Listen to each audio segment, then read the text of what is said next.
রহমান ত্রয়োদশ জাতীয় সংসদ নির্বাচনের যে প্রচারণা, সেই প্রচারণার ধারাবাহিকতায় তিনি আজ লক্ষ্মীপুরে আসছেন।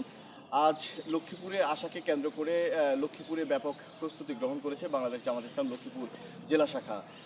আমি যে স্থানটিতে দাঁড়িয়ে আছি এটি হচ্ছে লক্ষ্মীপুর আদর্শ সামাদ স্কুল মাঠ।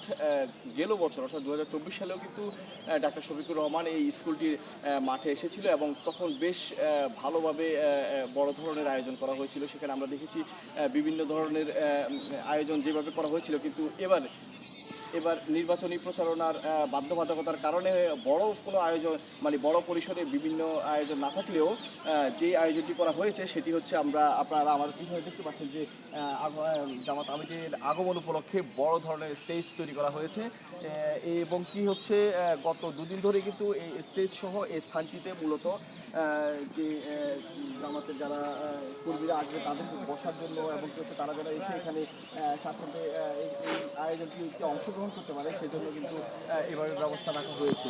এর আগেও কিন্তু জামাতের